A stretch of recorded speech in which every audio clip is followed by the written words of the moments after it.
Vote মিটতেই নদিয়ার চাপড়ায় তৃণমূল কর্মী খুন। মৃত তৃণমূল কর্মীর নাম মোসলেম শেখ। চাপড়ার হাটরা গ্রামে তার বাড়ি। নদিয়ার চাপড়া থানার মাধবপুরের জয়দেব পল্লীর একটি মদের দোকানের পিছন থেকে মৃতদেহ উদ্ধার হয় মোসলেমের। গুলি করে খুন করা হয়েছে বলে প্রাথমিক অনুমান। রাজনৈতিক কারণে খুন হয়ে থাকতে পারে বলেই জানিয়েছেন তৃণমূল নেতা জেবের শেখ। তবে তার বিরুদ্ধে একাধিক দুষ্কৃতী কার্যকলাপের অভিযোগ আছে। ঘটনাস্থলে বিশাল পুলিশ বাহিনী ও কেন্দ্রীয় বাহিনী। ইতিমধ্যেই গোটা ঘটনার তদন্ত শুরু করেছে পুলিশ। হঠাৎ আমি যেহেতু কালকে আমাদের রেজাল্ট আউট হয়েছে, আমাদের আজকে পিঁপড়াগাছি অঞ্চলে ফুলকলমি গ্রামে আমাদের একটা বিজয় মিছিল ছিল, বিজয় উৎসব। তো সেখানে ছিলাম, হঠাৎ খবর পেলাম যে একটা মার্ডার হয়েছে। তারপর আমরা হসপিটালে পৌঁছেছি, দেখলাম যে মার্ডারটা ওনার বাড়ি হাটরাতে, ওনার নাম মোসলেম শেখ এবং তৃণমূল কংগ্রেসের সমর্থন উনি করতেন, এটা আমরা জানি। উনি আমাদের তৃণমূল কংগ্রেসের একজন সমর্থক।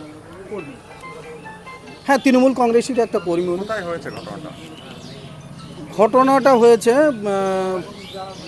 ভগবানপুর, ওখানে দইয়ের বাজার থেকে ভগবানপুর যাওয়ার রাস্তার মাঝখানে ওখানে কোথাও হয়েছে। আমি এখনও সঠিকভাবে বলতে পারছি না, কিন্তু শুনলাম ওখানে না, ভগবানপুরের কাছাকাছি। না, এটা আমাদের পক্ষে এখন সম্ভব নয় কী কারণে খুন হলো সেটা বলার। পরিবার কিছু জানাচ্ছে আপনাদের কাছে? না, এখনও পর্যন্ত পরিবারের সঙ্গে আমাদের সেইভাবে কথা হয়নি। পরিবারের সঙ্গে অবশ্যই আমরা কথা বলবো এবং পরিবারের পাশে থাকবো আমরা। তো যেহেতু পুলিশ এটা ব্যাপারে তদন্ত করবে, পুলিশের মতো নিশ্চয়ই তদন্ত করবে। খুনের ব্যাপারে কি দলীয় কোনো কর্মী যুক্ত আছে? না, সেইভাবে এখনও কোনো আমরা জানতে পারিনি, কিন্তু খুন হয়েছে, এখন সেটা এইভাবে আমরা বলতে পারছি না। রাজনৈতিক হিংসার বলি হিসাবে মনে করছেন বিষয়টি? যেহেতু গতকালকেই একটা রেজাল্ট আউট হয়েছে, সেই কারণে এখন কি ব্যাপার না ব্যাপার রাজনৈতিকভাবে কিছু হয়েছে কিনা সেটাও আমাদের জানতে হবে। অভিযোগের তীর কোন দিকে যাচ্ছে? না, এখনও এইভাবে আমরা বলতে পারছি না, যেহেতু প্রশাসন সেটা তদন্ত করে দেখবে।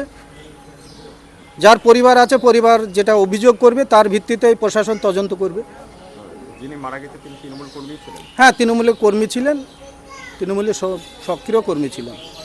ভোটের জয় ঘোষণা হওয়ার পরেই আজকে এই ধরনের ঘটনা, তাতে সত্যিকারের আজ দুঃখজনক ঘটনা যে আজকে এরকম একটা ঘটনা ঘটেছে।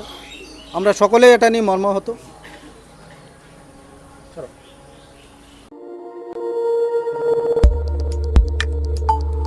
দেখতে থাকুন নিউজ প্রাইম টাইমস, আপনাদের সাথে, আপনাদের পাশে।